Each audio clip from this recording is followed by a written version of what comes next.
नमस्कार, आप देख रहे हैं देवभूमि इनसाइडर। मैं हूं आपके साथ रश्मि परमार मेहर। रुक करते हैं आज की मुख्य खबरों की ओर। सीएम पर सस्पेंस होगा समाप्त। धामी, मदन कौशिक और अजय कुमार नड्डा से मिलने दिल्ली पहुंचे।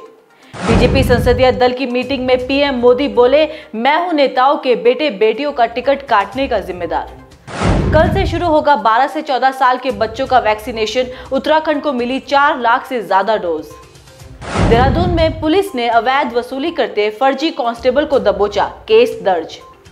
गुलाल, पिचकारी, मुखौटों से सजा होली का बाजार, जमकर चल रही है खरीदारी। महंगाई से थोड़ा रंग हुआ फीका। अब खबरें विस्तार से। उत्तराखंड में सीएम के चेहरे पर जल्द मुहर लग सकती है। पार्टी नेताओं की दिल्ली दरबार में दौड़ जारी है। आज सीएम पुष्कर सिंह धामी, बीजेपी प्रदेश अध्यक्ष मदन कौशिक, पार्टी के प्रदेश संगठन मंत्री अजय कुमार दिल्ली पहुंच चुके हैं। तीनों नेता बीजेपी राष्ट्रीय अध्यक्ष जेपी नड्डा और बीजेपी के राष्ट्रीय महामंत्री बीएल संतोष से मुलाकात करेंगे। बुधवार से उत्तराखंड के सभी स्वास्थ्य केंद्रों और अन्य अधिकृत वैक्सीनेशन सेंटरों में 12 से 14 आयु वर्ग के बच्चों को कोरोना की पहली डोज लगाने का अभियान शुरू कर दिया जाएगा। 12 से 14 वर्ष की आयु के बच्चों को वैक्सीन लगाने के लिए किसी प्रकार का रजिस्ट्रेशन वाली बाध्यता नहीं रखी गई है। कोई भी अपने बच्चों को टीकाकरण केंद्रों में जाकर कोर्बेवैक्स वैक्सीन लगवा सकते हैं। विधानसभा चुनाव में प्रचंड बहुमत मिलने के बाद सूबे में सीएम चेहरे को लेकर कयासबाजी का दौर जारी है। वहीं इस समय उत्तराखंड की राजनीति में बड़ी हलचल देखने को मिल रही है। भाजपा हाईकमान ने ऋषिकेश से लगातार 4 बार विधायक की सीट जीतकर आए प्रेमचंद अग्रवाल को दिल्ली बुला लिया है। कयास लगाए जा रहे हैं कि प्रेमचंद अग्रवाल के कंधों पर बड़ी जिम्मेदारी दी जा सकती है।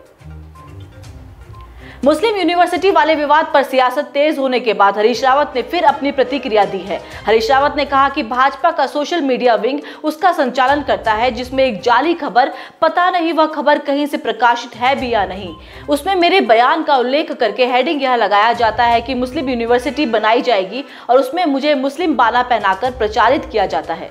उत्तराखंड में चुनावी मौसम खत्म होते ही सभी को अब होली का बेसब्री से इंतजार है, क्योंकि बीते 2 सालों से कोरोना की वजह से होली का रंग फीका रहा। वहीं इस बार तीसरी लहर के बाद कोरोना संक्रमण की रफ्तार में काफी गिरावट आई है, जिसको देखते हुए इस बार होली धूमधाम से मनाई जाने की उम्मीद है। खानपुर विधायक उमेश कुमार ने पुष्कर सिंह धामी के लिए सीट छोड़ने की पेशकश की है। उमेश कुमार ने कहा कि उन्होंने धामी के लिए सीट छोड़ने की पहल इसी शर्त पर की है कि ताकि उनके क्षेत्र के ज्वलंत मुद्दों का समाधान हो सके। हरीश रावत ने रणजीत रावत के आरोपों पर सफाई दी है। हरीश रावत ने भावुक होकर कहा कि अगर मैंने कुछ गलत किया है तो मुझे खड्ड में दबा दिया जाए। टिकट और पार्टी के पोस्ट बेचने के आरोप पर हरीश रावत ने कहा कि होलिका जल रही है, कांग्रेस हरीश रावत नाम की बुराई को भी उसमें जला दे। छत्तीसगढ़ में नक्सलियों द्वारा आईईडी ब्लास्ट में सड़क निर्माण की सुरक्षा में लगे आईटीबीपी के 53वें बटालियन के एसएसआई देवप्रयाग के राजेंद्र सिंह शहीद हो गए। मंगलवार को उनका पार्थिव शरीर उनके पैतृक गांव लाया गया, जिसके बाद उन्हें अंतिम विदाई दी गई। ब्लास्ट में एक अन्य जवान भी घायल हुआ है। घटना के बाद से इलाके में तलाशी अभियान चलाया जा रहा है। देहरादून में पुलिस ने बसंत विहार थाना क्षेत्र से एक फर्जी कांस्टेबल को गिरफ्तार किया है। ये शख्स रेडी ठेली व्यवसायियों और वाहन चालकों से वसूली कर रहा था। पुलिस ने आरोपी के खिलाफ केस दर्ज किया है।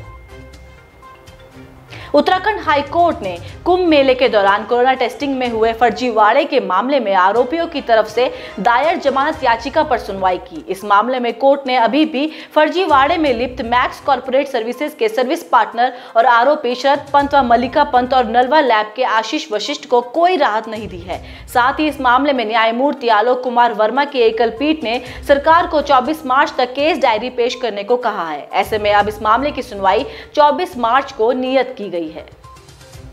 बाकी अपडेट्स के लिए देखते रहिए देवभूमि इनसाइडर। आज ही डाउनलोड करें देवभूमि इनसाइडर ऐप।